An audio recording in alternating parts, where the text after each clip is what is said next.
Good day and welcome to another episode of Culper's Canteen Cup, episode 67. Quick shout out to Carlton Zeus. Thank you for letting us continue to use your music. Check them out at Apple Music or www.carltonzeus.com. Today for us recording is September 11th, so we're at the 20-year anniversary.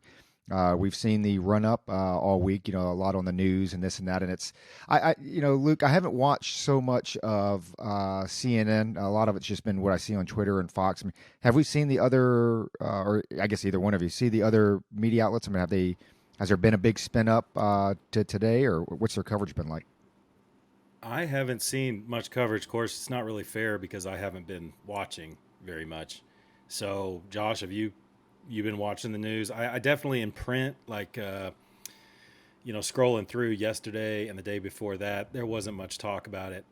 There's some stuff on ground dot news that George Bush's speeches, which Josh loved, Bill Clinton's speech, Barack Obama's speech, Donald Trump's speech, but yeah, I haven't seen much coverage in the lead up to it, and especially it being the 20th anniversary. I find it kind of strange. Josh, did you get any reflections other than that? No, we had a remembrance ceremony yesterday at work. But as far as news goes, I scrolled through social media this morning, and I mean, not really a whole lot for especially for the lead up. I didn't see a whole lot yesterday about it. A lot of the news yesterday was mainly still talking about Biden's COVID mandate, but as far as 9/11. I've seen some today. I saw, I caught some of the excerpts from George Bush's speech, which, whatever. I'm not. Luke's trying to get me fired up or something. I'll, I'll save that round for later. But yeah, no man, I haven't seen a lot. I saw, I did see the clip where so Donald Trump stopped by the fire police station near Ground Zero, and went in and hung out and talked to the firefighters and police officers, for a little while. But other than that, man, no, not really.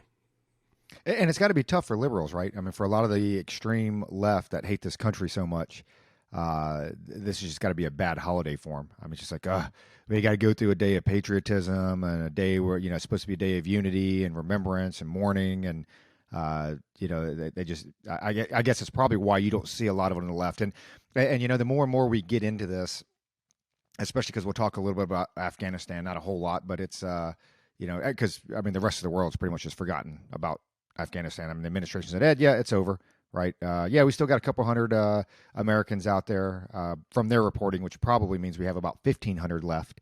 But hey, it's like Cuba and everything else. We just blow over it, and they just want to blow through 11 September. The day that you always see it on the timelines, and same thing that you were talking about on the Facebook. I don't know, Josh. Can you even? Well, I guess you can read. You just can't post.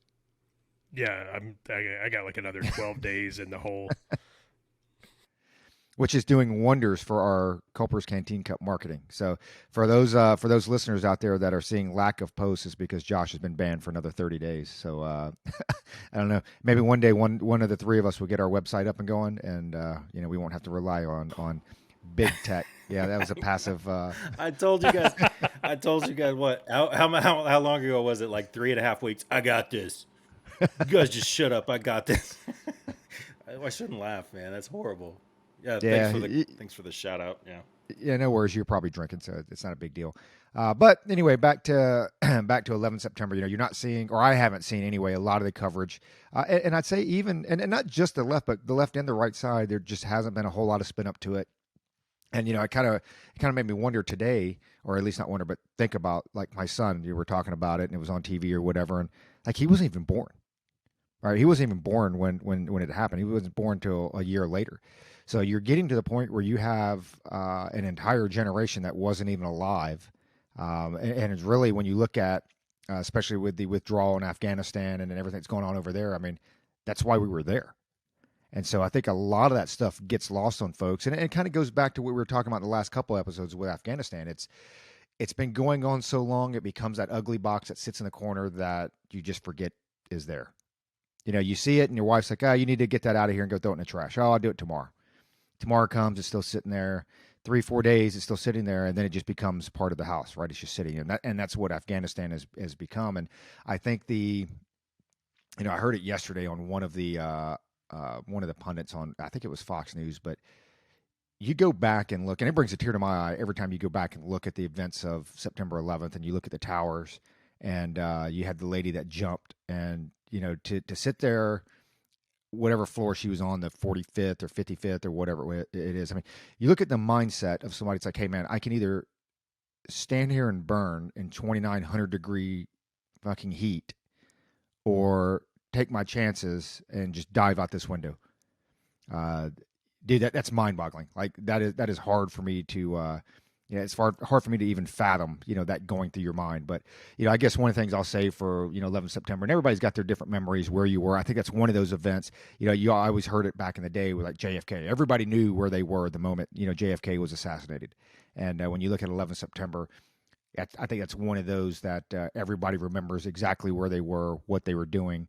The moment that the first plane hit, and for the Army, I think it's huge because a lot of people don't realize. Okay, so you look at a country and we go to war and this, but it was a huge shift for the Army as well, because you have to remember back in those days we were a garrison army. I mean, we had some stuff going on in Haiti. We had some stuff going on in Bosnia. And for those that have served, you know exactly what we're talking about. It was the 350-1 days. It was all about your PT test and, having a good looking haircut. And remember having to start your uniforms. And it was a garrison army because we really weren't fighting a war, right? But you go from almost immediately overnight, you go from a garrison army to a wartime army. And now it's all about combat.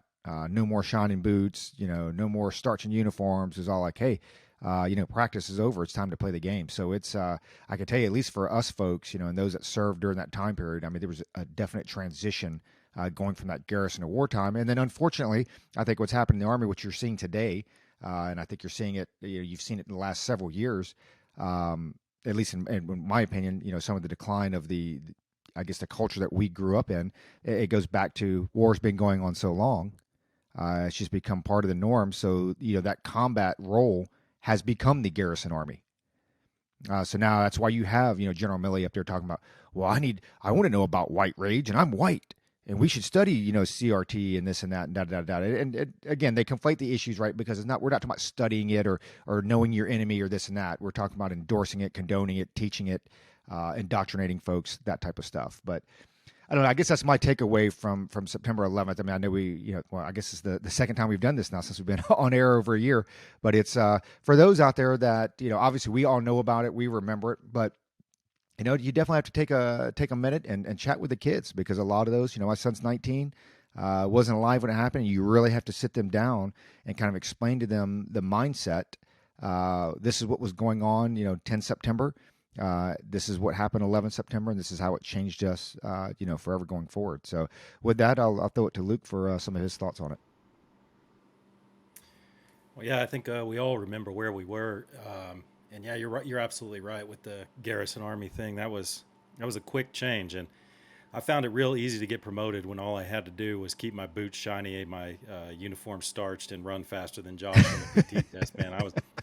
You made it all the way to then. E3 twice. Yeah, it's very interesting. At the 20-year anniversary, I met a guy. Let's see, last weekend, and he's an older gentleman, and Dan. I hopefully will get him to start listening to the show. But he had 3 real close friends. He's from New York, upstate New York, and he had 3 real close friends die that day. Either in or near the towers. And he, Texas Tech and a lot of other colleges have games today. And he was of the opinion, and this guy wasn't, he never served in the military or anything like that, but he was of the opinion that, hey man, we shouldn't be doing anything on September 11th. It should be a national day of mourning. There shouldn't be college football games and stuff like that. And I get his point. It'd be interesting to go back, and I'm sure you can find this, if you're a history student or something like that, how long after Pearl Harbor, did we, mark that day and hold it, sacred and all that stuff? Was it 20 years? I doubt it, man. I really doubt it. I understand his point. It's very personal to him, but, on the other hand, going to a football game, which we're going to go to today, kind of, celebrates the fact that, we're not scared anymore and all that stuff. But at the same time, you got to make sure you honor the victims and all those who have sacrificed since then, which I guarantee you the football game I go to today, the whole pregame will be about that. The whole halftime show will, honor the victims. I'm sure there'll be people walking on the field, who, are first responders and all that. So, I kind of mixed on that. I agree with you, Roger, that, the kids need to watch shows like One Day in America. I recommend anyone go and watch that. If you've forgotten how you felt that day, or man, watch that again, and it's amazing. I think it's on History Channel. I think it's a 5 or 6 part series, and it is brutal. I'm gonna have to force myself to watch that again, probably next year, because man, it's tough. You heard a lot of news stories and all that stuff coming out that day, and on how brutal it was, and all the footage in that documentary is taken from the 9/11 Memorial Museum there in New York and Shanksville, and I don't know if the Pentagon has one as well. But man, that footage is tough, and the toughest part for me were those firefighters were in the lobby, trying to decide what to do at the first tower that was hit. And man, you can hear the bodies hitting outside. I mean, you can hear it. And these firefighters, the look on their faces, they just, it's heartbreaking. It's outrageous. And it really brings that visceral feel back. So if you haven't watched that, I recommend you do, just to, so nobody will forget. And there's a lot to unpack with this 9/11 thing, and, Afghanistan, what was all for, and stuff like that. But, I just hope it doesn't fade from memory, even though Afghanistan, we're all a little demoralized. I just hope we don't choose to just forget about it, like that box in the corner that you don't want to unpack, like Roger said. It's important we confront that and keep remembering it. Josh, I'm sure you remember where you were, and if I've forgotten, or if the audience has forgotten where Josh was on 9/11, you can always pick up the book Snafus on Amazon.com. But anyway, Josh, what do you think about it? All this 9/11 stuff? I love it. Great plug. Yeah, no, like you said, like you and Roger said, I remember my parents talking about it when I was a kid. They're like, I knew exactly where I was and what I was doing when I found out, Kennedy had been killed. And you always think about it. You're like, okay. My grandparents, were like, I know exactly where I was, on Pearl Harbor when Pearl Harbor happened. And, the news made it to the States. And, I never really, thought about why you would remember that, how you, until 9/11. And it's like, but it's burned in my memory exactly where I was, who I was with, and, how it all came about. As far as, never forgetting, especially with the kids, I was talking to my kids about it this week, and, it was like, hey, you guys know what Saturday is? And my oldest daughter was like, yeah, it's the anniversary, September 11th of the attacks. And I was like, yeah. And all of them, it's like, yeah, we watch a video every year in school on, what happened on September 11th, 2001. So, it was good to hear that, that even in the schools, they do a moment of silence and stuff like that. So I think some places are trying, obviously I can't speak for, all the schools in America. I would imagine that there's some out there that don't, but, I find it, it's difficult even to watch, even to see photos of September 11th, of the falling man and of the, just everything that happened that day. But I do like to, you guys remember all the photos of, all the NFL players and folks running, toward the burning towers to save people? Yeah, I don't either. I don't remember those. No, what I did see is I saw, people streaming down stairwells and people streaming out of burning buildings. And I saw first responders, firefighters, policemen, and even volunteers heading the opposite direction, heading into the flames, into the smoke. That's what I saw. So, for the first responders and everybody, thank you for what you do. Sincerely appreciate it. And then, this year is obviously a little bit more emotional with everything that's going on in Afghanistan. The fact that 20 years later we spent trillions of dollars, thousands of lives, and 4 presidents to make sure the Taliban was back in charge, with American hostages. So it's it's still a little demoralizing. It's still like what is happening, what's going on. I think Luke's shirt really sums it up. For everybody. And if, for those who aren't on YouTube, get over to YouTube and you can see what Luke's shirt says. I'm not going to tell you because we want you to go to YouTube and watch. So, yeah. Yeah, man, never forget, you see a lot of folks that had the, little yellow, never forget ribbons, magnets on their cars. And, eventually over time they faded, and I don't recall ever being, unified as a nation as much as we were on September 12th, 2001. I don't ever recall in my lifetime, and, I don't even know that we were as unified as a nation, on December 8th, 1941. But I'll throw it over to Roger. Yeah, man. Other than that, a little bit lighter note.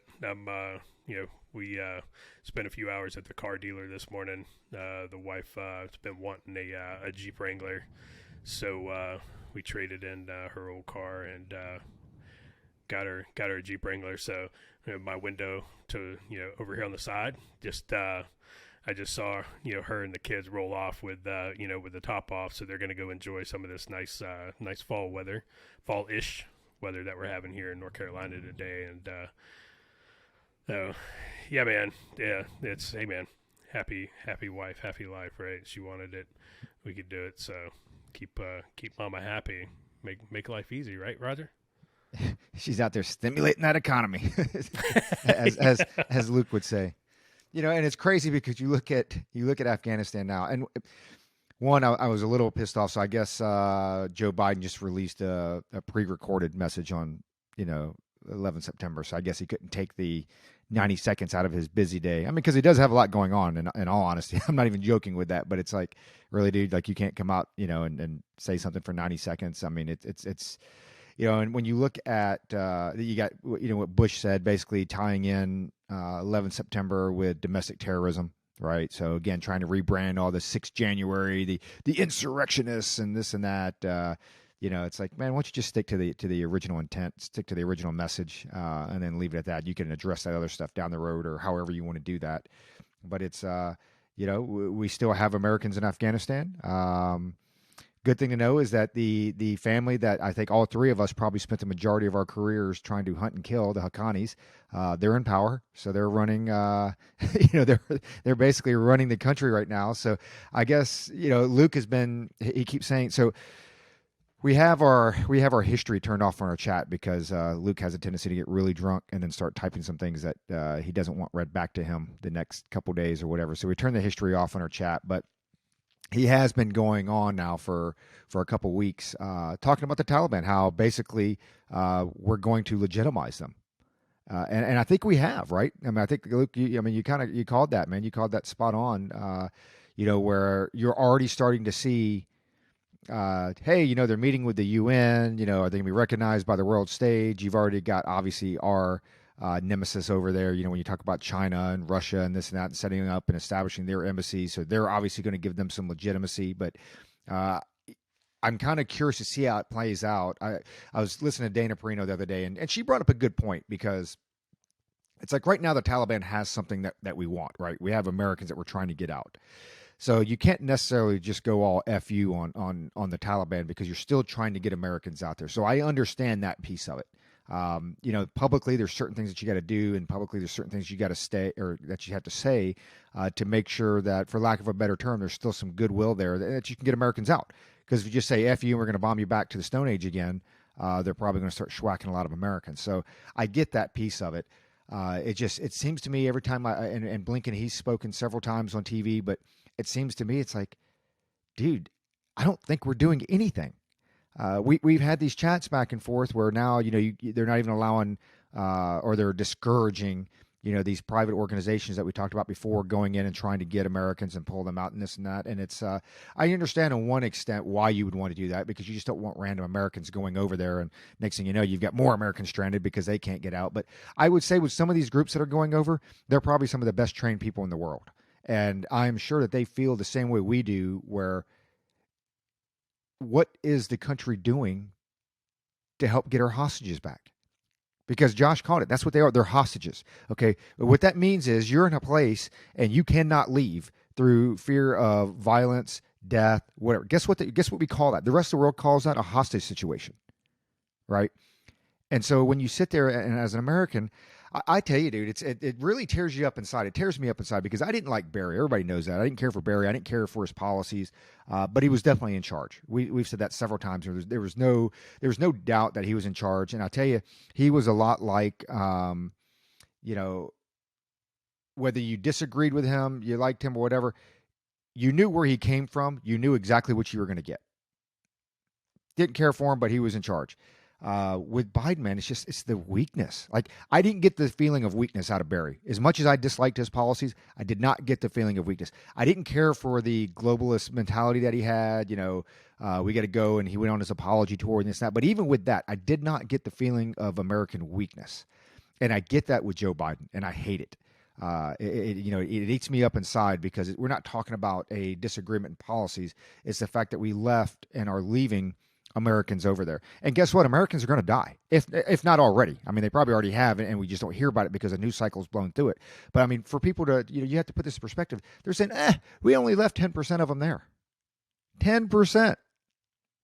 That's incredible. And the news cycle does it. Like, I pull it up today, and it's, again, like we did last episode. There's not one article that I'm pulling up here, and there's probably 50 or 60 of them, other than the Haqqanis. There is not one article about, hey, how about those Americans that are stranded over in Afghanistan, right? Gents Hockey. I mean, that's right. They're not stranded. They're not hostages. They just can't get out. Okay, well, whatever term you want to call that, that's where they're at. So it kind of pisses me off, and it kind of tears me up inside. But I tell you, having the Haqqanis, really, because I think he's the minister. I think Siraj is like the interior minister or whatever the hell he is, but it kind of makes me wonder, and I'll throw it to Luke to get some of his thoughts on it, because I think he called it early. But do you think that, you go a couple months down the road and we've gotten the majority of our, American citizens back, or however that ends up, right? Good, bad, or indifferent or whatever. How do you see the relationship with the Taliban, not just with the United States, but how do you see their relationship on the world stage? I mean, where do you see that at? Do you see them becoming like a legit government, or do they just go back to the old Taliban that we've known for the last 20 years? I want to say they'll go back to the same Taliban they have been for the last, 20, 25 years. But they are playing it smarter, as we all saw with how they retook the country. I got to give them their props on that. They did a good job biding their time and making some seriously good strategic moves, closing off that northern border, over 20 years, there is no Northern Alliance. Okay. And I think we're kind of seeing that with what's going on in the Panjshir Valley. So I'm not going to say the Taliban didn't allow a Northern Alliance to stand back up, but I guarantee you they took advantage of the fact that there is no comparable organization to the Northern Alliance. So they've been making some smart moves, I think. Now it kind of remains to be seen whether they will truly oppress the people. It's looking like they're going in that direction. I know there's not a whole lot of news coming out of Afghanistan, but I mean, there's not going to be any women in their cabinet. They're not going to fly the rainbow flag on during Pride Month over their, whatever they consider their capital to be. So the international community's got some tough choices ahead. And that includes, China, the U.S., major powers, Russia, Iran. I don't think gives a crap about any of it. But in order to be legitimized, they're going to have to play ball a little bit to be completely legitimized. Otherwise, I don't, but people's cognitive dissonance never ceases to amaze me. So who knows? I don't think the international community for the in the short term has a choice but to continue to legitimize them, especially with them making these smart moves that they're making. crafty, cunning. As far as Taliban good, I think in George Bush's speech that you guys mentioned, he compared, domestic extremists to he called them the version of the Taliban. And I've heard that a few times, the American Taliban. Well, when people are coming out and saying that, it kind of undermines the whole Taliban good narrative. So I don't know where that's going. I think we're in a kind of in a state of flux right now as far as legitimizing the Taliban. I think that they'll continue to be not marginalized and not legitimized, but just kind of status quo. Okay, we're gonna kind of see what happens over the next year or two, and then Afghanistan will become the playground of the major world powers again. I think China is going to get mired down in Afghanistan over the next decade or two. It's just it's a playground for the empires. Always has been. With respect to Biden. And Josh, I'd like to get your thoughts on that too, as far as legitimizing the Taliban. But as far as Biden versus Barack Obama, I've been thinking about this a lot, obviously, and I think a lot of other people have too. I agree with you, Roger, 100% that Barack Obama, I'm with you. I didn't agree with a lot of his policies, and I thought a lot of his policies portrayed weakness, or not portrayed, but made us weaker on the world stage, especially foreign policy wise, man. It just some horrible moves. But on the other hand, Barack Obama was in charge. He truly owned all those decisions. So I got to give him props for that, but I think every president who is in charge is also influenced to a certain degree. And I think Barack Obama was in charge, but he was influenced mainly by his education ideology. People around him, maybe Susan Rice comes to mind. I think he was heavily influenced by her. I don't know. I think that woman is the devil. But anyway, so the influence there. Let's go to Trump. Trump was in charge. I think we can all agree with that. His ego was not going to allow him not to be in charge. And I think he was a bit influenced by those around him, especially early on. Steve Bannon a bit. I think even what's his name? I'm not gonna be able to remember his name. The guy with the crazy mustache. What was his name? Oh Lord, John Bolton. John Bolton. I think he was. Thanks, Josh. I think he was influenced by John Bolton a little bit at the first.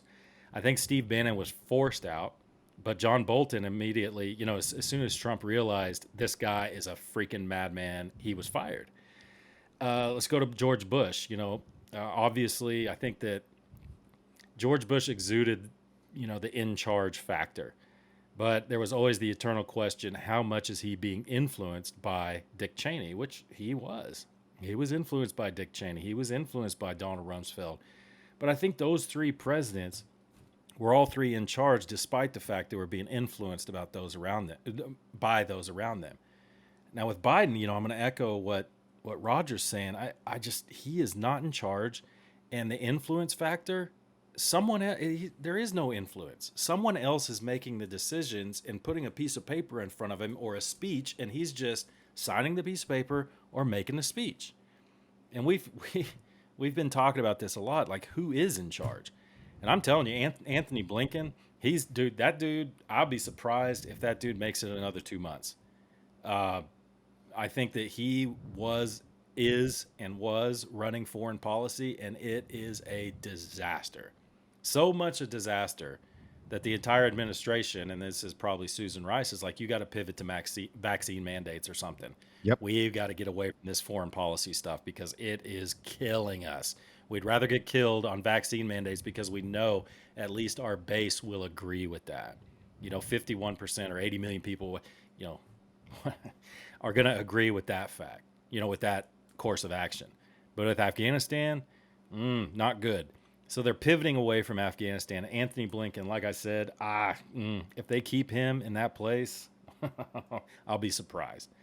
So Josh, let's kind of walk it back to the Taliban and how much they'll be legitimized, and maybe some predictions or something on the way forward, and how that's going to look. So I think we'll absolutely 100% legitimize the Taliban. Because ISIS-K is very real. Al-Qaeda is, resurging already in Afghanistan. Read an article.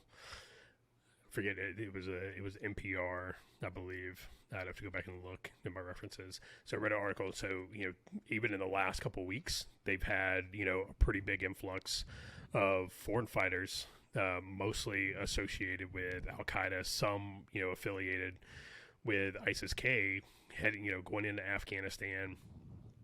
And obviously, this is problematic for the Taliban, because I think the Taliban have taken a note out of ISIS, Syria's playbook. So when ISIS, came to prominence in 2014, their messaging was on point, their social media was on point, their recruiting online, everything, was very, very. I mean, it was professionally well done, and we all saw that up close and personal. And so the Taliban, they've been taking notes while they've been hanging out in the federally administered tribal areas, waiting for the U.S. to leave. And I think you're going to see they've, like you said, they've made some very smart moves. They have they're not different. They're not the they're not the kindler, gentler Taliban, or I'm sorry, the professional. They've been professional. And I forget what the other term that Jen Psaki used to describe the Taliban in that press conference. I do know that there's videos coming out on Twitter of them assassinating some of the folks that they've captured in the Panjshir Valley, where the what used to be the Northern Alliance is absolutely not going to come to fruition. It doesn't look like, not with the hardware that the Taliban rolled in there with, the days of the Taliban rolling around in Hilux trucks, which you could disable with the PKM, and then they come rolling in MRAPs. It kind of takes that out of the equation. So, but I think we're definitely going to legitimize the Taliban. Here probably very soon. Millie's already, made the comment once or twice about, yes, we may have to cooperate with them, against ISIS-K and Al Qaeda. It's absolutely, and I think, Luke, you mentioned it a couple of episodes ago. We are absolutely going to do joint ops with the Taliban at some point. That is absolutely 100% going to happen. So, it's crazy if you think about our last military, action in Afghanistan was, after the suicide bombing, which killed those 13 Americans. We droned what was, at the time, we were told by the White House, and we were told by the State Department, and we were told by the Pentagon, two senior members of ISIS who were, responsible for planning that attack and were probably planning more. Well, when they wouldn't release, they were asked for the names, and they wouldn't release the names, which is weird, because if you go back, I don't know, for the 20 years we've been doing this, generally when we killed somebody significant, of any level of significance, we released the names pretty quick of, who we killed. Hey, we killed, this Taliban leader, we killed this Al Qaeda leader, we killed, this key individual. And we didn't do that. And so it's like, this is really weird. And it went days and days, and they kept getting asked, and Psaki kept saying, we're not going to name names right now. And you're like, there's something wrong with this. There is something off. This is not right. And so now it's come to light. Who did we kill? We killed an aid worker and 9 other people, come to find out, and 6 of those being kids under the age of 16. So that was our last military action in Afghanistan, was to kill 10 innocent people, one of which actually worked with us, and then to turn around and have Milley, Kirby, Austin, Psaki, and Biden and Blinken all stand up there and lie to us about it and not tell the truth. It was just kind of fitting for this administration's end into military action in Afghanistan. I think you need to keep an eye on it. I think you keep an eye on China in Afghanistan. It's interesting to note China is actually losing some friends in Southeast Asia and Southern Asia. They've taken a couple of countries, and we've talked about it before in the Rising Dragon about the Belt Road Initiative. So reading some of the East-West Mission Center, if you go to their website, it's they're based out of Hawaii, but they have a lot of stuff, on Southeast Asia and China and Taiwan and everything in there. And some countries are starting to realize that the Belt Road Initiative is not what they, exactly what they signed up for. China's coming in. They're having to spend some money, but under the promise is this is going to generate a lot of revenue. Then China brings in their own workers, and China starts taking natural resources, and these countries, then China wants to, garrison troops there, and China's like, hold up. Or, the host nation is like, oh, well, hold on, this is not the deal we made. So people are countries starting to actually push back from that, and I think you're going to see China, get in where they fit in, and, the Taliban's absolutely going to welcome them in, as long as, China's going to be pumping money into there. So I definitely see the Taliban being legitimized by us. As for the rest of who's running the show, there's been multiple times Biden's made the comment, well, I'm supposed to call on so and so, or okay, now stop talking and walk out. It's like, hey man, I don't think your handlers wanted you to read that part. And it's in red. It's in big red letters. Stop talking now. Stop talking now and walk out. And so, I agree, I agree with everything you said about, Obama and Bush and Trump. There was no doubt who was in charge. Yes, they were influenced by people. Yes, they listened to folks. But at the end of the day, 9 times out of 10, you knew the decision that they said they made that. They made that decision. You don't get that with Biden at all. He is being handled by somebody, and we said this, episodes ago. Susan Rice is 100% calling domestic policy. Susan Rice is, I think she is really driving that. Blinken was obviously driving, foreign policy. And Luke, I'm gonna do you one better than the 60 days for Blinken. I'm gonna give him less than 30. I don't think Blinken lasts less than 30 days. Because the foreign policy has been an absolute disaster, and you're spot on. Their base is not. There is no way for them to defend Afghanistan, and how the withdrawal went. There's zero way for them to defend that, and they were absolutely had to pivot back to to COVID.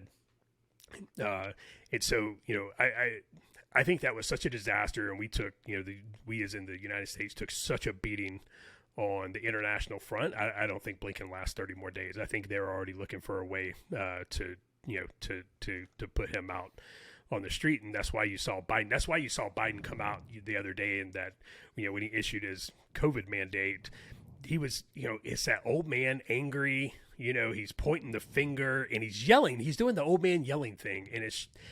When you look at that and you watch his mannerisms, it was, 180 degrees from some of his other speeches, because he knew that he completely screwed up Afghanistan, that he was getting beat up on it. And the COVID is the one thing their base does absolutely, pinned on. And it's just, you saw that, and obviously, everybody's on up about that. I got, a bunch of stuff to say on that.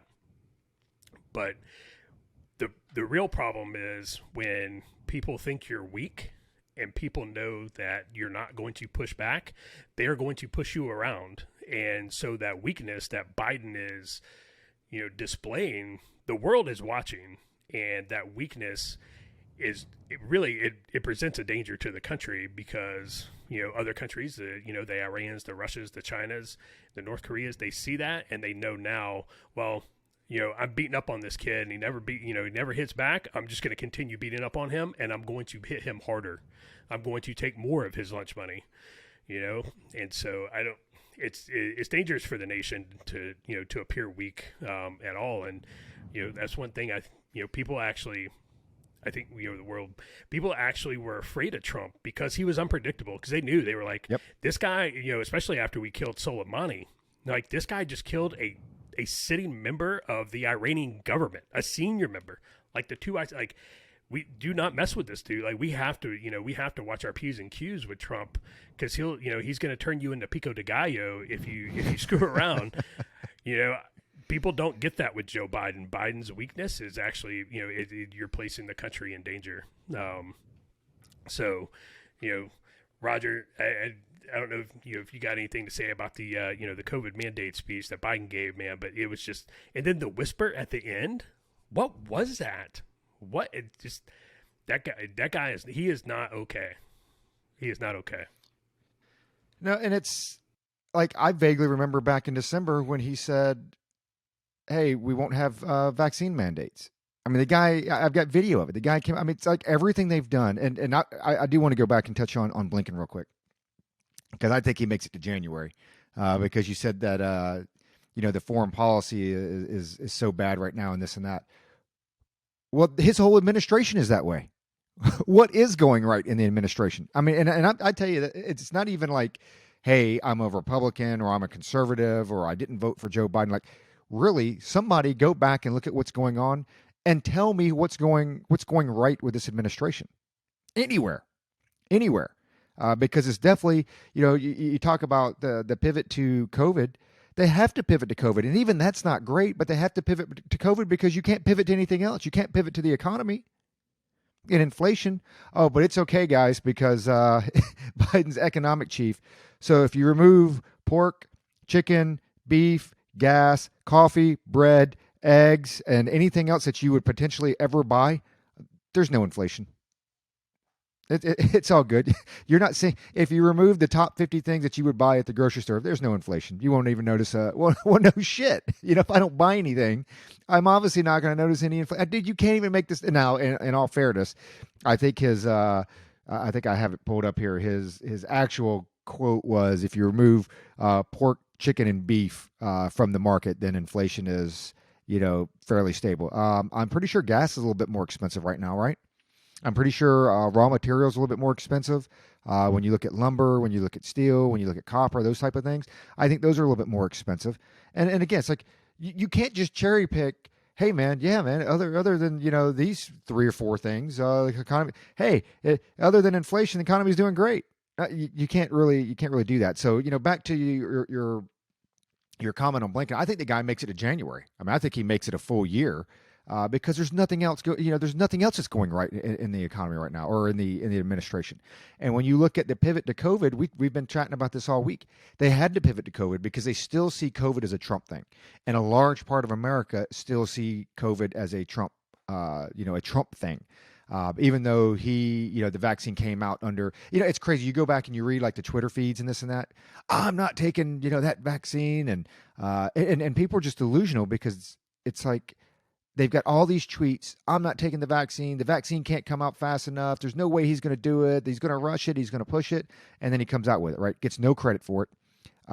When you look at COVID now compared to where we were a year ago, so we have roughly 174 million vaccinated Americans, give or take 178 million. You've got over 200 million Americans that are either fully vaccinated or have taken at least one shot. The 1 year ago to date, we were about 523 new cases daily, give or take, right? It fluctuates. You get between 450, 550, something like that. Today, we're at 3,000. How does that work?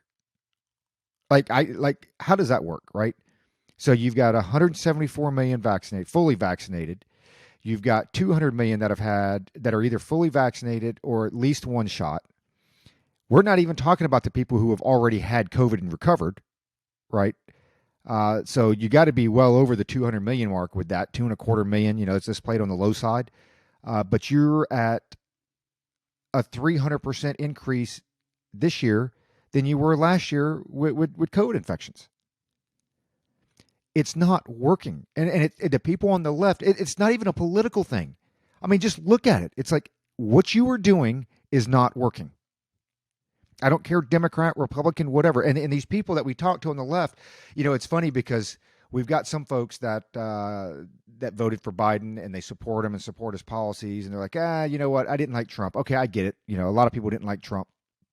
But there are people that are working so hard to defend their vote for Biden that they've actually become liberals.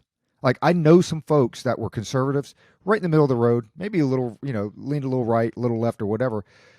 But because they voted for Biden and have to defend all of the decisions that are being made in the state of the country right now, they are actually becoming more liberal than what they were a year ago. And it's because it's their fault. We went off on this last time with our episode. You've got almost 5 decades of past performance with this guy. There are no surprises. With Barry, it was a little bit different, right? Barry, you didn't have the history. You didn't have the past performance. If you looked into his background with, Ayers and a bunch of these other folks, Reverend Wright, I mean, you could see some stuff there. But again, I mean, who was really looking that deep? I mean, I didn't know anything about his background come the election. Not like that. Not like what we know now. That's not the case with Biden. And so they pivot to get away from Afghanistan. You can't talk about the border. You can't talk about the economy. Which, by the way, according to him, he's like, we've had these exponential increases. Really? So the Dow has gone up exponentially. Like, really? Has it really gone up exponentially? So you're telling me that exponentially, right, for our listeners out there, I know they're smart. So we've doubled, we've tripled. Yeah, I don't think that's happened. The economy, the market has gone up. Okay, so that, that is a fact. But when you look at the broader economy, as far as where the money's coming from, when you look at inflation, so you can't really talk about that. You spent all year talking about how cops were bad, and now today that's the problem. They got to be struggling today, man. The left has to be struggling, because which one is it? Is it we praise our first responders and we support our police? Well, no, we hate our police and we need to defund them. America is a shitty place to live, and it's full of racism, and everybody I know is racist, and we have institutional racism. But yet we need to fly thousands of Afghans back here to America because it's the best place in the world to live. I mean, like, which is it? They have to be struggling. It's like a Dr. Jekyll, Mr. Hyde thing, right? It's like, we're so crappy, but no, we're not that crappy. We're the best. So days like today have to be very, very referenced. So anyway, back to your thing. They had to, go back to COVID, because with COVID, like you said, he gets the support of his base. You go back to a Trump thing, because you can't go a day without Trump, right? You can't go a day without saying Trump. It's the orange man thing. It's like even the narrative. I'm looking at on Twitter. They're talking about, they got a picture of all the past presidents. They're at ground zero, and they're like, Trump, absent from the 9/11, and then the guy's like, bad narrative, because no, he, like Josh mentioned, he's actually at the New York Fire Department down there, were like 1,000 folks down there, saying thanks and remembrance and this and that. But anybody who looks and dives into the COVID numbers, and we'll get into what you're initially talking about anyway, with the mandates, anybody who looks into the numbers, we're not better off now than we were then. Not statistically. Okay, now, and I don't want to overplay it, because, again, we've gone from 15 days to flatten the curve to 500 days. We're now just talking about random infections. Okay, because, it's like, you notice the news doesn't report on the deaths anymore. Oh, we've got X amount of COVID cases, and I hope these cases increase, because if they continue to increase at this rate, eventually we just run out of Americans that haven't had COVID. I mean, eventually you just hit the entire 328 million population. And I tell you this, here's the other thing: when you look at the mandates that are coming out, I think you can argue, and it. Ladies and gentlemen, that we have been saying this for months. They are chipping away and eroding your freedoms. Now, there is a big difference between a private company saying these are the conditions of employment. There's a difference between a private company saying, hey, you need to watch what you post on social media and this and that, right? They can do what they want as a private entity. Between that and the government mandating it. I am for vaccines. I support the vaccine. I am vaccinated. I'm actually not even overly opposed to the government mandating a vaccine for whatever, right? Because I damn sure don't want polio. I don't want my kids to have it. My problem is the threshold that they've used for the mandates. The 0.03%. That's the threshold, because now when you talk about that, you talk about 650,000 people that die every year of heart disease. Now we're talking about me just slapping that cheeseburger out of your hand. Right? That's when I can say, hey, we need to shut down McDonald's. That's what I'm talking about. They're starting to erode your freedoms a little piece at a time, and people are defending it. Biden got up there, and it makes me sick. It's disgusting, because he's got all these kids. You unvaccinated are killing these kids right here. No, actually, no, not really. When you look at it statistically, and when you look at it across the board, it's like, hey, if your vaccines work, which I believe they do, statistically across the board, then why do you care about those who choose not to get vaccinated? It's something that's got a 0.03%, fatality rate. Because then I'm protected. But what you're telling me is you're vaccinated, you're wearing a mask, you're outside, you're prepared to do that for the rest of your life. And a little bit, it pisses me off because before we started recording here, we were chatting a little bit for our audience out there, and so my father-in-law is in the hospital. He had some issues or whatever, so thoughts and prayers go out to him. But we were looking at flying out this morning to go visit him, and the hospital's like, "Well, nobody can come in to visit," and it's like, "Well, why?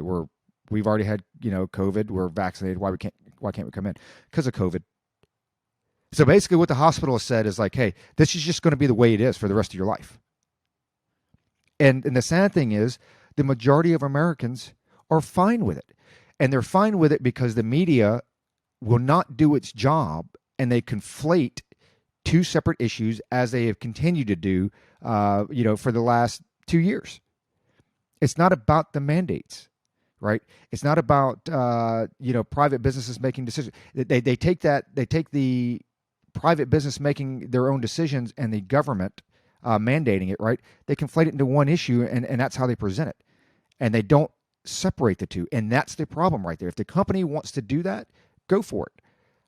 I think with the federal government, I think we're, and Luke, I'll kick it to you. Dude, we're just at the very start of lawsuits. Probably both ways, right?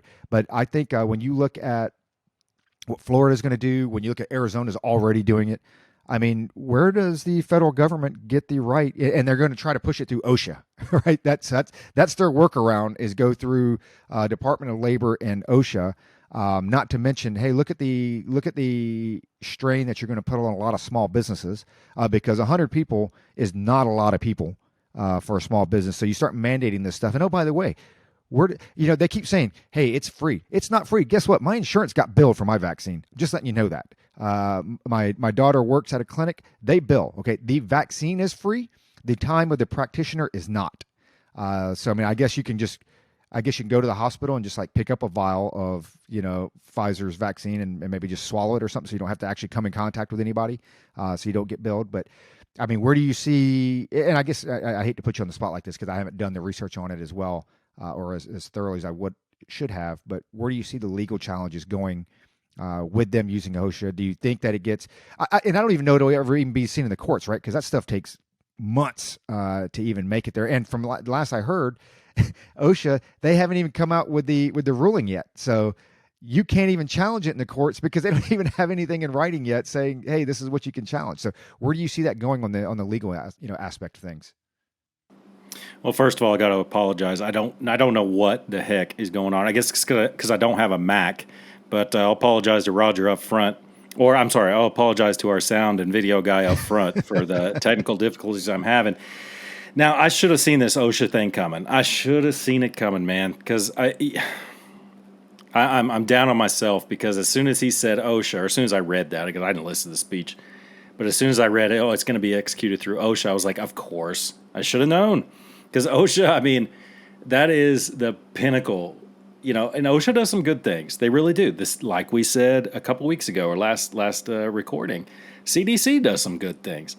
But man, when it comes to government overreach, those two organizations in particular can really reach out and touch you if you're a private entity. And man, if you've got a libertarian bone in your body, you do not like OSHA at all. Even though they do good things sometimes. No, Roger, I think the legal challenges are going to come, obviously, especially, places like the Daily Caller and, the Blaze and stuff like that. They're gonna take this to task because they got the money to do it. But on the other hand, look what happened with the CDC stuff, with the eviction moratorium and stuff like that. I just think that it's going to draw out. Regardless if it's popular or not, because like we said, 51% or whatever of eligible voters agree with all this stuff, and they're just ready to get all their freedoms taken away. So with the base, it's not going to matter. So the administration is going to slow roll this. It'll go in front of the Supreme Court. Who knows when that'll be? Or some circuit court will say, no, you can't do this. And then the administration, just like they did with the eviction moratorium, is like, well, we're going to do it anyway. We're going to do it anyway. And see where it goes. And that's where Americans, God-fearing Americans who love your country, that's where you should get very afraid. When the Supreme Court comes out and says you can't do this, and the administration goes, well, we're going to do it anyway. And although the eviction moratorium has ended, I see it the same way with this vaccine mandate and all this stuff. They'll just, now we're going to ignore it, kick the can down the road. And it's all just a statement. I think that because it's businesses with more than 100 employees. And I think I read somewhere, all contractors are going to have to get it as well. I think that affects 100 million Americans. We still got 228 million. Unless you work for Congress or the fucking post office. Drop the F-bomb. Or the effing post office, dude. I nearly lost my shit when I read, but it doesn't affect the post office. It's like, okay. Let's exempt the people who come in contact the most with the public. All right? Because that makes sense. It's just, yeah, man. So the legal challenges, I think it doesn't really have a leg to stand on when you get into the legalities of it. But that said, they'll be able to kick the can down the road on this for another 8 months and continue the 8 months at least, and continue the narrative of this is a plague of the unvaccinated. Roger, I wanted to touch on one thing. Roger, he messaged it to us, maybe a couple of weeks ago, and he's showing us something on the screen. Oh man, there you go. God. Okay, YouTube, folks on YouTube, you got to get up on this. But anyway, Roger said something a couple weeks ago, and it just he kind of encapsulated my thoughts on the whole thing. It's like, okay, you got the Delta variant, you got the Mu variant, all this stuff. If you have to get an initial vaccine, a second shot, 5 months later, you've got to get a third one. 5 months after that, and it just goes on and on and on. And now you got Pfizer and Merck coming out with a treatment, 2-pill-a-day treatment to keep COVID from replicating too fast in your body. Guess what? Your vaccines and your medicines don't work. They just don't work. And I think, Roger, he was just saying that in his little spiel he just did. This stuff is, I get into the black helicopter territory. Where I'm like, okay, you got to get a first dose, a second dose, a booster every 5 months, and then 2 pills a day. And you know what wouldn't surprise me a bit is if you really dug into it. And those 2 pills a day, okay, then the 2 pills a day is a treatment. Okay, if you have come in contact with COVID, you take these 2 pills a day, and it keeps the COVID from replicating too fast in your body, and maybe you won't get it. That's what Pfizer and Merck are telling us it is. Okay, but what's going to happen when those come out. You're going to have 40, 50 million Americans going out and trying to buy that pill because they're going to take it all the time, because I come in contact with COVID every day, which we all do, by the way.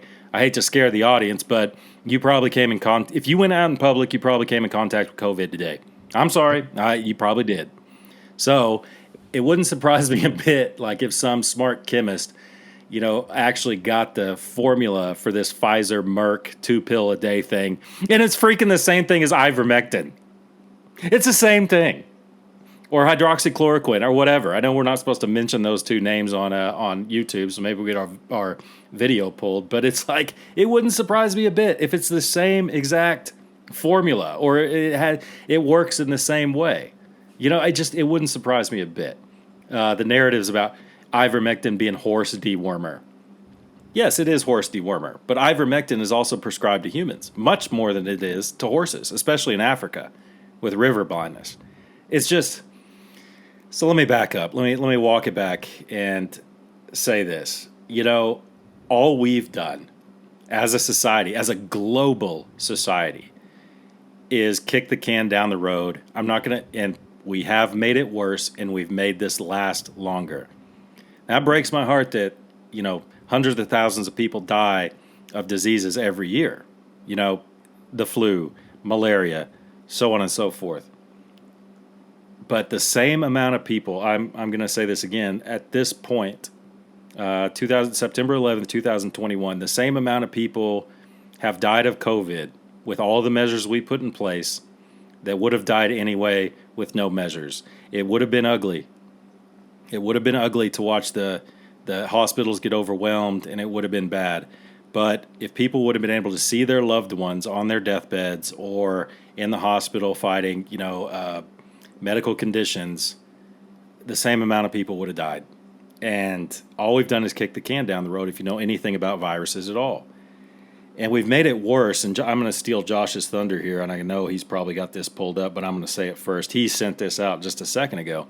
And as far as making it worse, it's stuff like this. Roger's point just a minute ago. I mean, he wants to be with his loved ones. His wife wants to be with their loved ones, but now we're not allowed because of COVID. And here's a tweet from KIRO7 out of Seattle.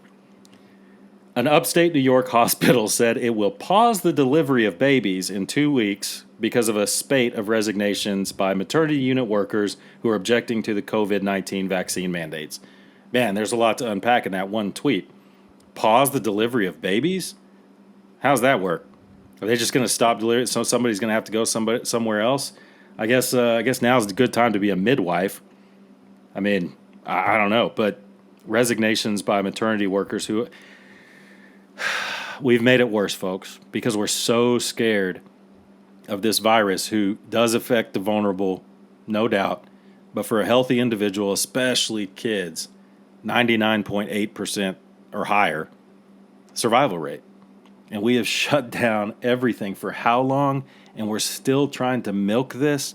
Josh, why does this keep going like it is? Why does it keep going? I mean, people can... I don't know. I'm gonna leave it alone. This thing, we've talked about COVID, that one subject, we probably talked about COVID more on this podcast or on, C3 than we have any other subject.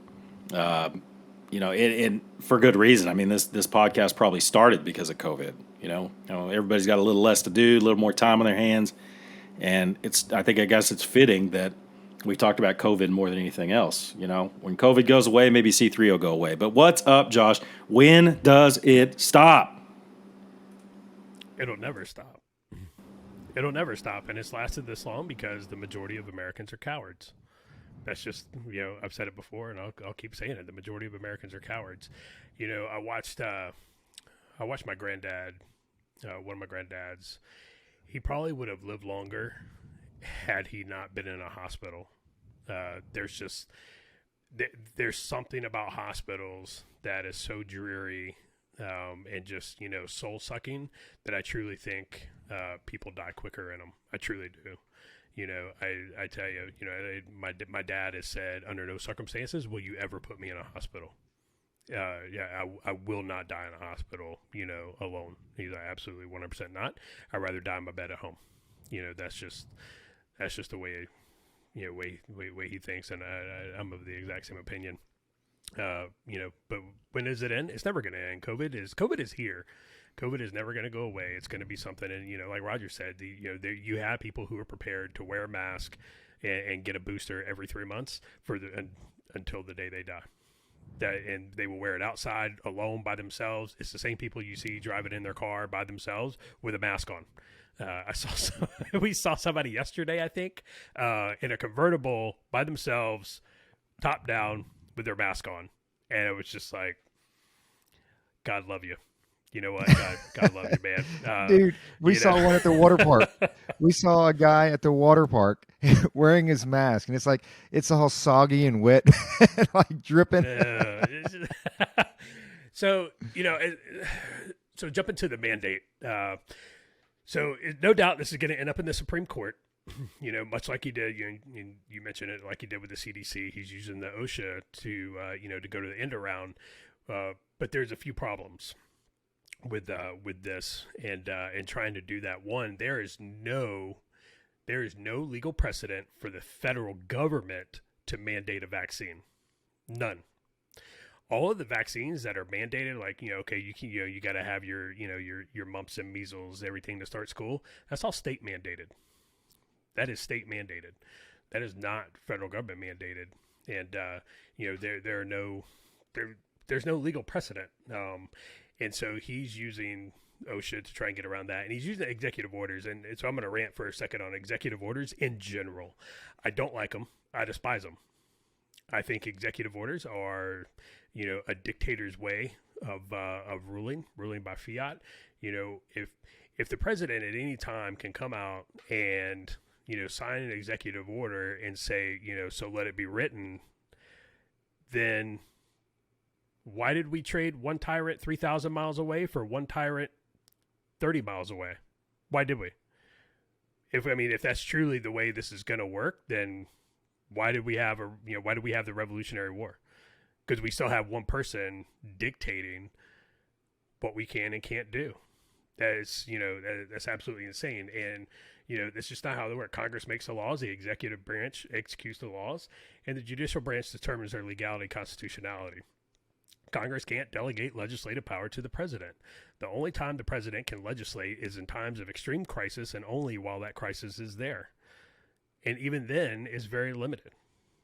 You go back and you look at, so I did some digging. So the War Powers Resolution and the National Emergencies Act were the way were the vehicles that Congress uses to go ahead and take those legislative-ish powers back from the president as a crisis draws down. I don't understand why people continue to tolerate the executive orders. They were meant to be used in times of severe crisis, and only when Congress has not had time to act by passing a law. All right, everybody go back to Schoolhouse Rock. How a bill becomes a law. Congress has had plenty of time to pass a law and say, okay, we're going to do this, we're going to do that. All right, we're going to pass a law saying, you can't evict anybody. Well, no, we're just going to let the president legislate through executive orders. Executive orders need to be the exception. They've become the norm, and it's crap. So, on social media and stuff, there's two cases that people keep talking about. Well, there's legal precedent, for the federal government, to mandate vaccines. And people keep talking about I'll give you one, Jacobson versus Massachusetts. Okay. The fact that is not federal precedent is right there in the name. It's Jacob versus Massachusetts. It's state. All right. And so this was in 1905. It's centered around the smallpox outbreak. And the issue, using this case as precedent, rather. Again, it's right there in the name. The Supreme Court did settle, and they acknowledged that the state does have the right, does have the authority to mandate a vaccine to protect its citizens, but not the federal government. So people who use that, you're already on poor footing, and it was based on a law that had already been passed by the state legislature, so it wasn't based on an executive order. You got fined $5 if you didn't get the vaccine, and then that was it. They weren't going to hold you down and make you take it. You were fined $5 and you went on your way, and it also didn't threaten private businesses with firing people, if they didn't get the vaccine. So if you're using that as your litmus test for, to say Biden is, on firm legal footing to do this, you need to go back and do some due diligence, because you're absolutely 100% wrong. The second case, wow, anybody who's not familiar with Buck v. Bell in 1924, you need to go read this, because this is truly, truly insane. I read this last night, and I was just, I told my wife, she was watching a show, and I'm sitting there, doing my, trying to do a little bit of research so I don't sound completely stupid when I talk, any more stupid than I normally do. And I was like, I started reading this to her because I couldn't believe it. So 1924, Buck v. Bell, this happened in Virginia.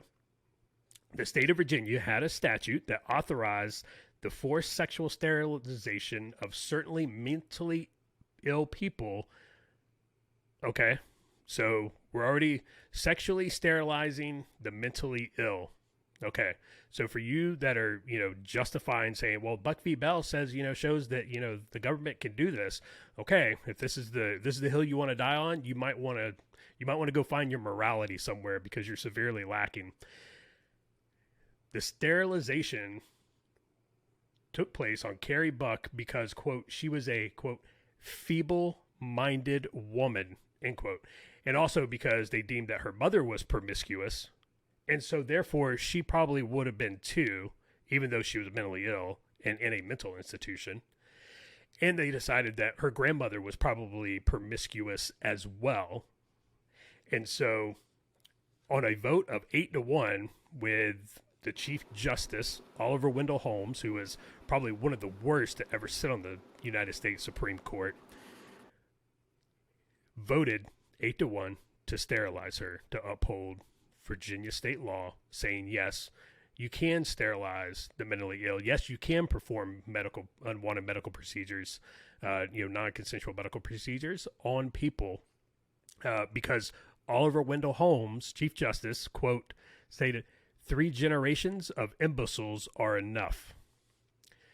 So if you're using those 2 cases as your legal justification for what Biden is doing in his mandate, I sincerely, I don't wish you well.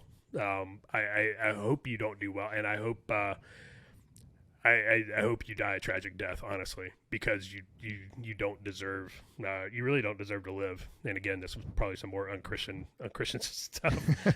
But it goes back to what Roger said. This is why you don't ever give an inch on your liberties and your freedoms. You don't ever give them an inch, because they take that, they're going to take a mile, as the saying goes. And, I would say the legality of him saying federal workers have to get, vaccinated and, in the federal workplace, I think, okay, yeah, you're probably on some decent legal footing there. However, you probably jeopardize that by, like Luke said, you exempted the post office, and Roger said it, and then you exempted the judicial and the legislative branch.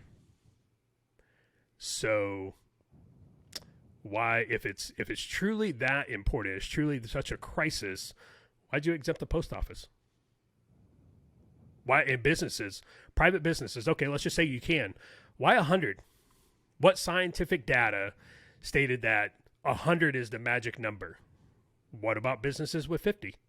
What about businesses with 25? Why not them? Why 100? What empirical data did you use to pick 100? It's not. This is all kabuki theater. This is all nonsense. And the people who follow through with this mandate, they are the worst.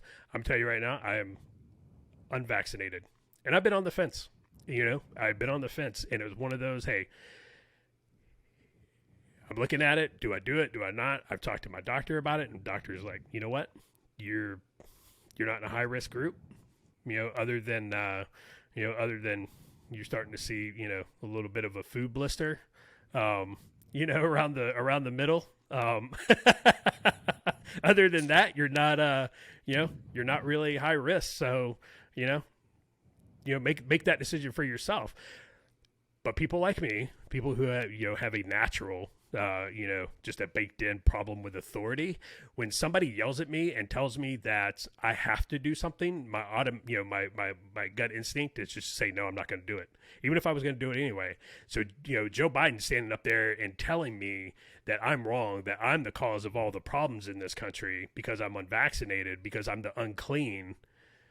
Well, that didn't help. That's not unity. That's not the great unifier he campaigned on. He campaigned that he was, so much nicer than Trump, and he was a good guy, and he was going to unify the country. That's not a speech of unity. That's garbage. And so he probably made Dr. Schaub's a lot harder from that speech, because a lot of people now, because it's not about COVID anymore. It's principle though. It is absolutely about principles now. Now I'm not going to do it, simply because you are trying to divide this nation even more than Barry did, the great divider. So, yeah, man. So digging into those 2 Supreme Court cases, if you're out there and you're using them, stop using them, because they're not very good. Test of constitutionality. And I did some more research on Oliver Wendell Holmes. Wow, that guy. When we start getting into our Bill of Rights episodes, if we ever do, man, the early 1900s saw some some terrible decisions out of the Supreme Court, and a lot of them were from Oliver Wendell Holmes. So I'll stop talking and throw it over to Roger. I'm kind of digging what's going on in the courts right now, because a lot of this stuff's going to get hashed out, and there's going to be a lot of ass pain early on. But I think, as you're already seeing with like the eviction moratorium and things like that, I mean, a lot of this stuff's going to get settled. The problem happens when, like Luke was mentioning, when the government knows it's illegal or unconstitutional and then does it anyway. And then there's no recourse. There's nothing that you can do because they're not going to impeach him over this. And especially if if the presidency and the Congress are the same party, I mean, they do whatever they want, and they're going to continue to chip away at your freedoms. Here's what's going to be interesting. Okay, so here's what I want to hear, because we've said it all along. It's as far as the vaccine, I'm a supporter of vaccines, this and that, but that's between you and your doctor. That's not between me and the federal government or what Joe Biden thinks. He can't keep his own mental state correct, right? I don't need him. I don't need any of his advice on my own health, or anybody from the federal government for that fact. That's between me and my doctor. What's going to be interesting though is if I'm pronouncing this correctly, BioNTech. They just requested approval for the vaccine in 5-year-olds, 5 to 11. Okay, so you've got all these people out there that are like, vaccine mandates. Everybody's going to have a vaccine. You're killing all these kids and da-da-da-da-da. When this thing gets approved, and I would actually be surprised if the administration did not slow roll this thing. Like, I would be shocked if somebody did not call the FDA and like, dude, you cannot give an approval on this thing here, like, until after the next election or something. Because, it makes me wonder, if that thing gets approved and you already have vaccine mandates, and let's say the courts haven't ruled on them yet, all these folks out there that are supporters, you willing to give that vaccine to your 5-year-old kid? I'm not. My kids, fortunately, absolutely not. Yeah, my kids are of age, because it's one thing to say, hey, I'm going to take it. I'm a grown man. I'm an adult. Yada yada yada. Or my wife, or even my kids that are of age. They're all over 18. So it's like, hey, you talk with your doc. If between you and the doc, you determine that it's best for you to take it, and if not, you don't. Whatever. I'll give you my opinion on it. However, for a 5-year-old, 6-year-old, so I want to see all these advocates of the vaccine mandates that have young children when they come out and approve this thing.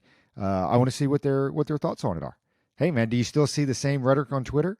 Where it's you got to do it or you're killing everybody in this and that. I think we might actually see a different story, and we were chatting about it earlier.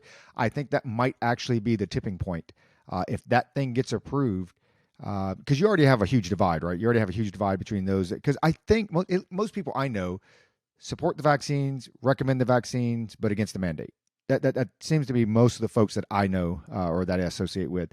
But I think that if this thing comes out with the 5-year-olds, I think you're going to see it's going to be a game changer, in my opinion. I think you'll have a lot of those on the left that will struggle to support something like that. And going back to like your court stuff, I mean, I tell you, it's and this is a little bit of a transition here, because this happened last week and we didn't even touch on it, or didn't have time to touch on it, with the Texas abortion law. I'm going to tell you this. This is why the federal government, I think now they filed a civil suit, right? If I'm correct, I think the federal government filed a civil suit, and there's going to be legal challenges to this thing. And this is pretty smart. I don't give the GOP credit as an organization. I think there are some smart folks that happen to be Republicans that are pushing this, but they want Roe v. Wade to go up in front of the Supreme Court. They want to put that on trial again, and the left is scared of it.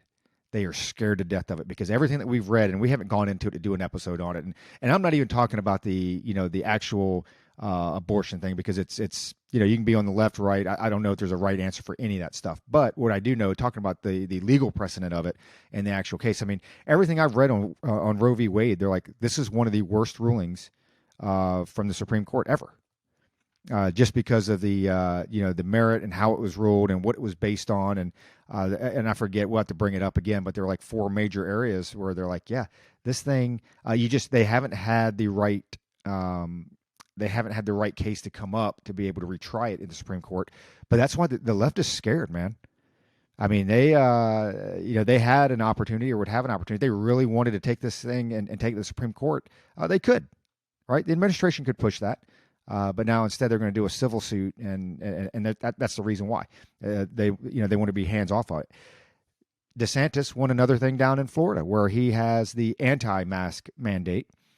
He got sued, and then he turned around and filed it with an appeal court. And appeal court's like, no, actually the state can do that. It's crazy how It's like, well, the states can mandate this. They can mandate this. No, they can't. No, but you can't do that. It's like you can't have it one way. You can't have it both ways.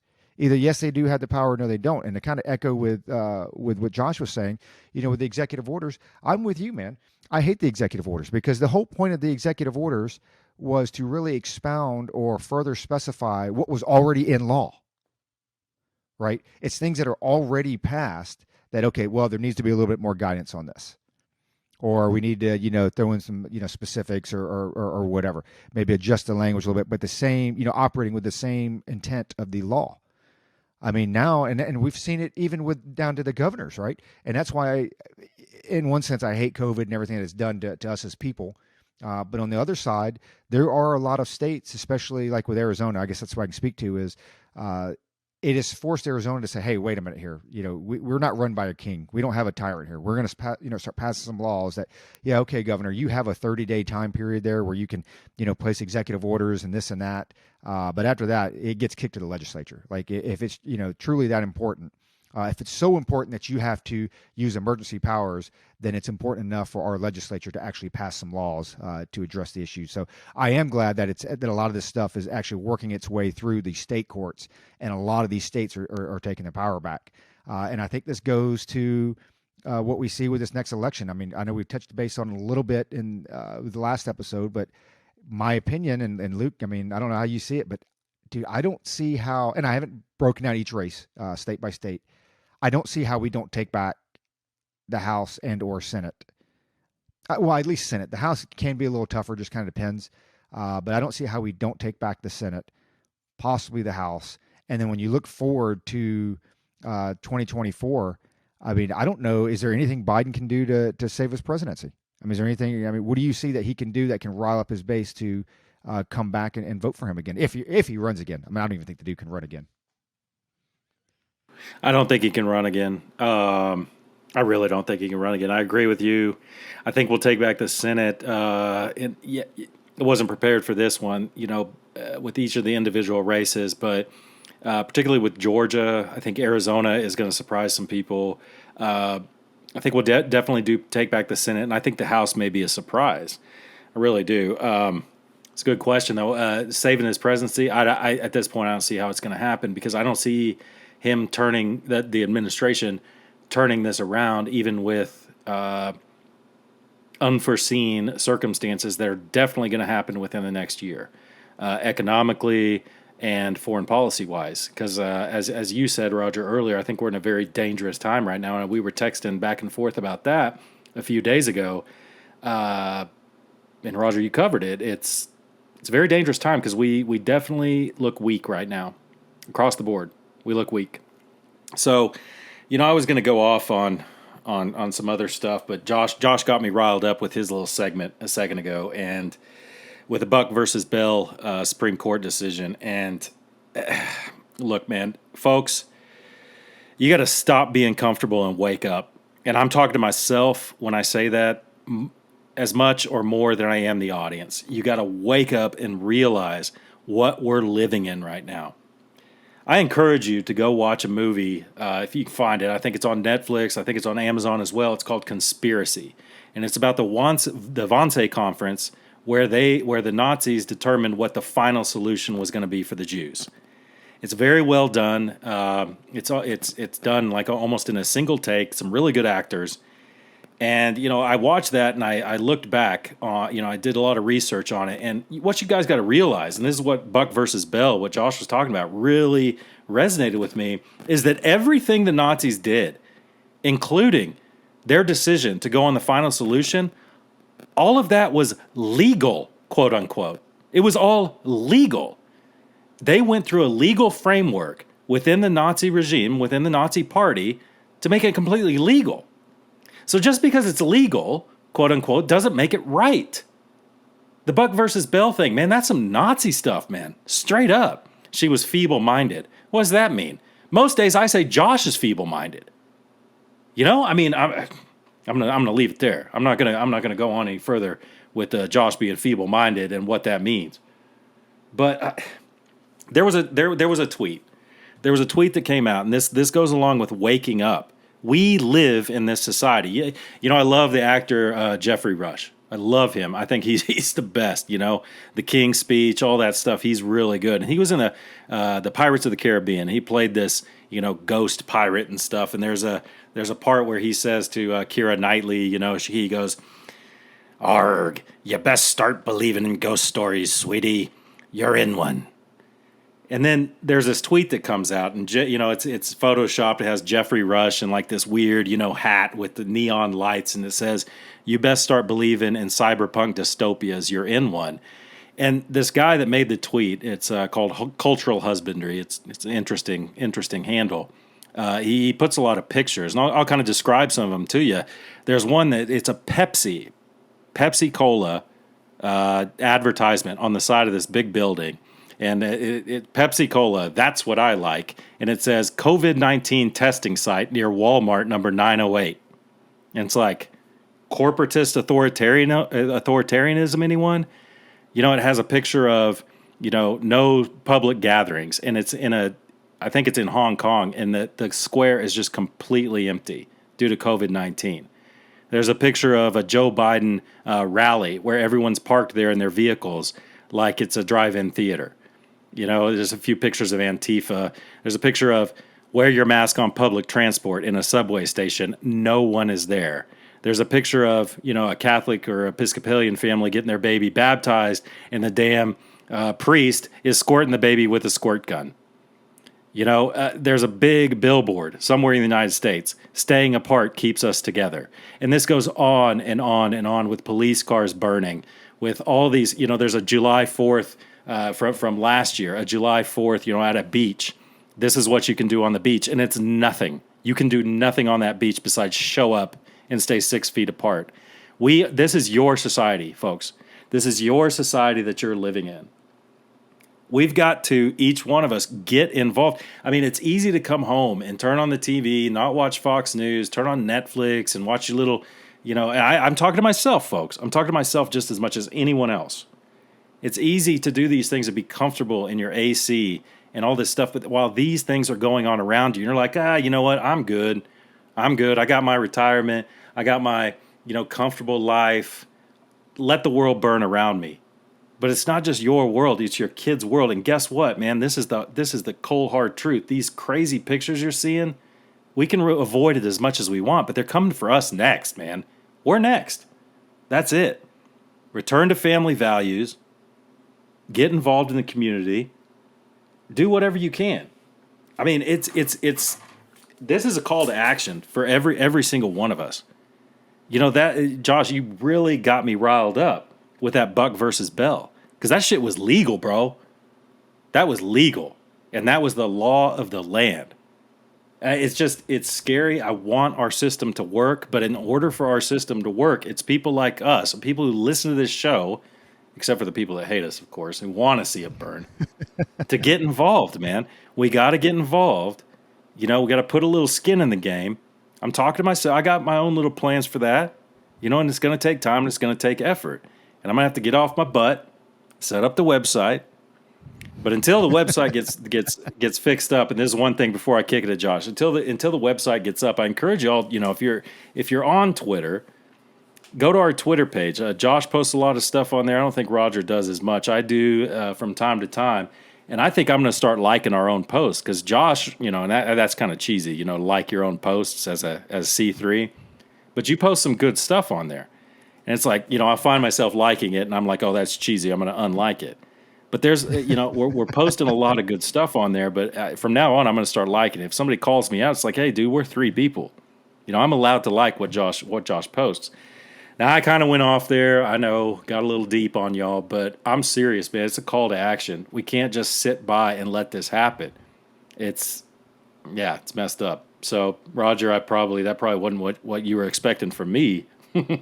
I kind of answered your question, but I'll kick it to Josh. I mean, you got any more revelations? Because that Buck versus Bell, that one got me going. That was a good one. Dude, like I said last night when I first, read it, and I was like, just, trying to type up some notes and some talking points for today. And it was like, I started reading it. So I read the summary of it, and I was like, I have to read the entire case now. because it's like truly this did not happen. Like truly this did not happen. And you're right. Like this was legal. Not only was it legal, but it was justified by the Chief Justice of the United States Supreme Court. Think about that for a second. It's absolutely insane. We used to be a country of laws, and now we're a country of men. And so we've all seen, and a lot of our listeners have seen, what happens when men, and including women in there, when the individuals are in power, when individuals rule by their personal beliefs and feelings. Power corrupts even the most perfect individuals. There's only one individual I know of that is perfect, and that is Jesus Christ. We're all imperfect, and power corrupts. We're not a nation of laws anymore. We're a nation of men, and that's incredibly dangerous. That's absolutely incredibly dangerous. So with that, I'll throw it over to Roger, and he can close us out. Just touching base with both you guys said, it's and especially what Luke was talking about, you have to play a role, you have to do something. The best thing, question everything. You have to question everything. And I was always ridiculed about that, especially like throughout my military career and going forward. It's like, says who? Says what? You have to question everything. Right? And it doesn't mean that I agree with it or disagree with it or won't go along with it or whatever, but I'm tired of just being told, well, this is what this says. It's like the CDC and the mask guidance and viruses and everything. I'm tired of them telling me what their studies and research shows. Show me the studies. I want to read those studies. And you know what? Hey, if those studies support what they're saying and what they're putting out, I agree with that. Rock and roll. Hey, there's evidence here. I want to see it. You have to question everything. And I tell you, with the kids, I'm more concerned with the younger generation because we're all old and have our minds made up and kind of, we're already down that path. But I don't even, especially with my kids, I want them to be educated. They'll make their own decisions, right, based on what they feel is right for them and this and that or whatever. But the biggest thing is like, hey, kids, you have to be educated. You have to, and I'm not talking about book smart or going through college or university. You have to know what's going on around you. You have to question all this stuff. Hey, and I ask them, hey, kids, what do you think about mask mandates? And what they do, and this is great, both sides do it, but Democrats seem to be a little bit better. They appeal to the emotions, right? When they start to appeal to emotions, is because they don't have any logic or, the science to back it up. And so I tell my kids, it's like, hey, what do you think about the mask mandates or this and that? It's like, well, if it saves lives or whatever. Okay, again, you're going down that emotional route. It's like, where is the legal justification for this? And then you say, then they kind of look at it, and it goes back to what we said, episodes ago. Think about over this last year. The government has told you when you can leave your house, where you can go, who you can see, when you can come home, where you can eat, where you can drink, where you can hang out, what you can eat, what you can drink, and what you have to wear when you leave. That's what it boils down to. That's where we have come. That is where 15 days to flatten the curve has taken us. And the sad part about it is there is a great amount of folks out there, great amount of Americans that support that. So that's my last piece on that. I've got some bigger news than that I do want to bring up because we talk about wrestling every now and then. For the first time in history, AEW has better ratings than WWE Raw. First time in history. So it's I feel like the golden age is back, man. And for those that were followers of wrestling for a while, CM Punk is now in the AEW. Huge boost, right? The big shows in AEW, which is pretty cool because he walks around with this shirt that says "No BS," no big show because he's trying to cut all ties with the WWE.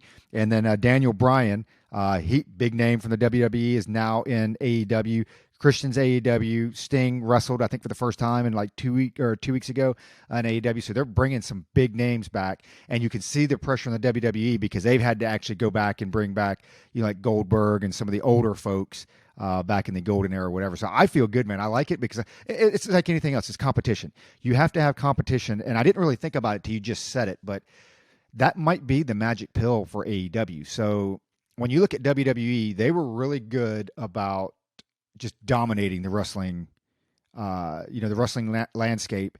And really, when you talk about indoctrinating or like, uh, you know, as they took over companies, you became WWE. You had to conform.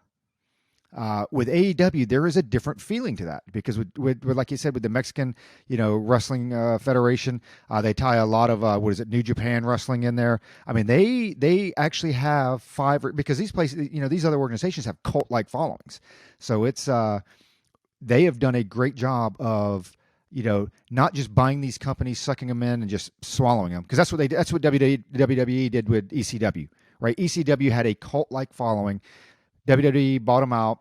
They had, they took about a couple years to transition, and then eventually they had to conform, and boom, now you're just part of the big blob of WWE and AEW. Hopefully, they don't go down that road, but they seem to do a good job of representing those other leagues out there. So for those folks out there that if you were like me and you're an old school wrestling fan, or like Luke and Josh and this and that.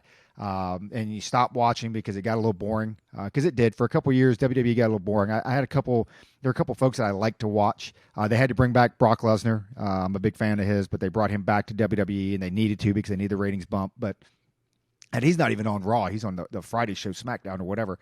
But for those that stopped watching it because it was boring, AEW is where it's at, man. And they've got some young talent. They're fantastic. It really does take me back to the days of being younger, where it does. And Tony Schiavone being there, it gives me that old NWA, not the rap group, but the National Wrestling Alliance. It gives me that flair, that used to have back in the day. So anyway, totally worth checking out. So on that note, I think that's going to wrap us up for this week. So go out there and get your freedoms, right? Question everything.